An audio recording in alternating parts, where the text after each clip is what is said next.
Le grand Mandela, un homme qui avait travaillé sur ses valeurs et qui avait changé, non pas seulement son histoire, mais l'histoire de toute sa race, et qui avait laissé de grandes choses derrière lui, avait cité cette parole. Il dit, ne me jugez pas sous mes succès, jugez-moi sous le nombre de fois où je suis tombé et où je me suis relevé. Cela cite que tous les grands hommes tombent. Tous les grands hommes tombent. Parce que le meilleur apprentissage ne s'apprend pas étant debout. On apprend étant assis ou étant à terre. C'est pourquoi celui qui a peur de tomber ne comprendra jamais le mystère de se relever. Je suis venu pour annoncer à toi qui m'entends, ce n'est pas encore fini pour toi. Tu as encore de l'avenir. Tout ce que tu vois aujourd'hui, tout ce dont tu entends parler, sont tous les hommes qui ont tombé. Nous avons un grand exemple dans ces derniers temps. Donald Trump, 4 ans de cela, c'était un échec universel, un échec inoubliable. Mais cet homme n'était pas parti pour aller suicider ou aller s'enterrer. Il avait réamassé sa force, il s'est reconstruit. Et nous avons vu son succès extraordinaire. Relève-toi, tu peux réussir. Et c'est pourquoi dans notre émission d'aujourd'hui, je vais encore vous parler de notre livre, le livre que j'ai écrit, Optimiste à valeur, la collection des Optimistes à valeur. Je tirerai quelques enseignements sur notre premier tome, Aller à la ville. Aller à la ville. Et dans notre 5e chapitre, je vais d'abord parler de la biographie de cet homme qui a touché le monde. Premier Africain multimilliardaire qui avait un impact universel. Aliko Dangote. Aliko Dangote. Aliko Dangote est un entrepreneur nigérien, origine Haoussa. Né le 10 avril 1957 à Kano au Nigeria, il est l'un des hommes d'affaires les plus riches et influents d'Afrique, avec une fortune qui dépasse régulièrement les 10 milliards de dollars. Dangote est surtout connu pour avoir bâti un empire économique fondé sur des industries telles que le ciment, le sucre, le sel et d'autres produits de consommation de base. Son entreprise Dangote Group est l'un des plus grands conglomérats d'Afrique, présent dans plusieurs pays du continent. Alors, ce n'est pas la richesse, la grandeur d'un homme que nous devons étudier. Nous devons nous appliquer à étudier les parcours d'un homme. Les parcours d'un homme. Personne n'est devenu grand par la magie. Personne n'est devenu grand un jour. Chacun a son parcours, chacun a son histoire. Regardons rapidement le parcours de Dangote. Dangote a grandi dans une famille commerçante et a montré très tôt un intérêt pour les affaires. Après avoir obtenu son diplôme en gestion d'affaires à l'université Al-Azhar de Caire, en Égypte, Dangote a lancé son entreprise en 1977 avec des investissements dans le commerce des biens de consommation. Cependant, c'est dans le secteur de la production de ciment qu'il a trouvé son véritable domaine d'expertise. Dangote a rapidement investi dans la construction de raffineries et d'usines, positionnant ainsi son groupe comme un leader du marché africain dans les produits de construction et l'agroalimentaire. Vous voyez, cet homme n'a pas fait une seule chose. Il avait dû tenter plusieurs choses qui n'ont pas produit, mais il avait continué de bouger, d'avancer.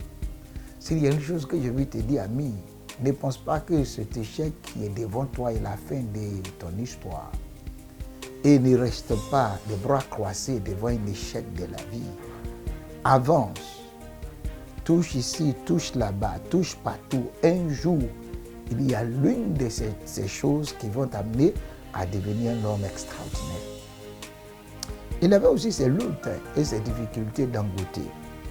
Dangote a dû faire face à de nombreux obstacles au cours de sa carrière.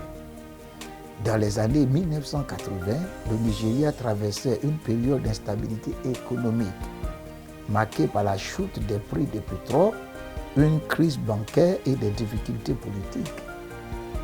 Il a également dû faire face à une concurrence féroce dans le secteur du ciment et des produits de base. Par ailleurs, l'accès à des financements a été un défi majeur pour lui, nécessitant des stratégies créatives pour surmonter les problèmes de liquidité et les exigences gouvernementales.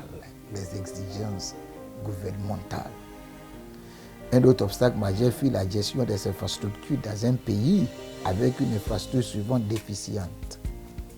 Dangote a investi massivement dans la construction de routes, de ports et d'autres infrastructures nécessaires pour fonctionner ses usines et faciliter le transport de ses produits. Mais malgré toutes ces choses, Dangote a réussi. Je vais encore dire à quelqu'un, malgré toutes ces difficultés, si tu te fais confiance et si tu continues de développer tes potentiels, si tu continues d'avancer et dis je n'accepterai pas l'échec, un jour ton nom sera inscrit parmi les hommes, les personnes les plus influentes de la terre. Sauf si tu continues et tu continues. C'est pourquoi nous pouvons tirer certaines leçons de la vie de Dangote. Parce que la force d'un homme est tout autour des leçons qu'il a tirées de la vie des autres. Quelques leçons, la persévérance face à l'adversité. La persévérance face à l'adversité. Aussi, la vision stratégique. Il faut qu'il y ait une vision stratégique. Nous pouvons aussi mentionner dans la vie de Dangote l'innovation et l'adaptation. L'innovation et l'adaptation. Aussi la patience qui est très essentielle dans le monde d'affaires. On ne jette pas l'éponge, on ne démissionne pas. On ne dit pas que ça ne peut plus marcher, alors je démissionne. Non, l'homme ne démissionne pas. Tu dois continuer de foncer, tu dois continuer de foncer, tu dois continuer de dire que j'y arriverai un jour. Alors, Aliko Dangote est un modèle pour de nombreux entrepreneurs africains et internationaux. Son parcours démontre qu'avec la décision, la vision, la stratégie et la persévérance, il est possible de surmonter les obstacles les plus redoutables. Quelqu'un réussira. C'est pourquoi je veux d'une manière exceptionnelle, parce que je crois au développement personnel. Je crois à la réussite. J'aime la réussite. Et je crois qu'il n'y a personne sur la terre qui ne peut pas réussir. Le fait que Dieu t'a envoyé dans ce monde veut dire déjà que tu vas réussir. Le jour de ta naissance, tu avais réussi. Le jour de ta naissance, tu avais réussi. Ce ne sont pas tous les enfants qui sont conçus, qui ont vu le jour. Ce n'est pas toutes les mères qui sont parties dans la salle d'accouchement qui sont sorties vivantes. Mais ta mère est sortie vivante. Toi aussi, tu as remporté la victoire. Tu remporteras la victoire, tu réussiras. Regardez simplement ce que Salomon, le grand homme, avait dit dans le livre de Proverbes 25, verset 28. Proverbes 25, verset 28, il dit comme une ville forcée et sans muraille. Une ville forcée et sans muraille, ainsi est l'homme qui n'est pas maître de lui-même. Sois le maître de toi-même. Cela demande l'autodiscipline. Vous allez voir beaucoup de choses à comprendre pour réussir. Ce livre, en réalité, je vous le recommande. Optimiste à valeur. Beaucoup de choses à apprendre. Beaucoup de choses à apprendre pour que l'homme puisse devenir quelqu'un dans sa génération. Permettez que j'adresse une prière au Seigneur en votre faveur. Notre Dieu, je prie pour tous ces bien-aimés. Je prie que quelqu'un de nulle part devienne quelqu'un. Je prie que celui qui est sans histoire devienne l'histoire. Que la grâce de Dieu se repose sur toi et que tu finis par devenir quelqu'un au nom de Jésus-Christ. Merci de nous avoir suivis et je vous recommande de partager, d'inviter les autres à suivre cette émission.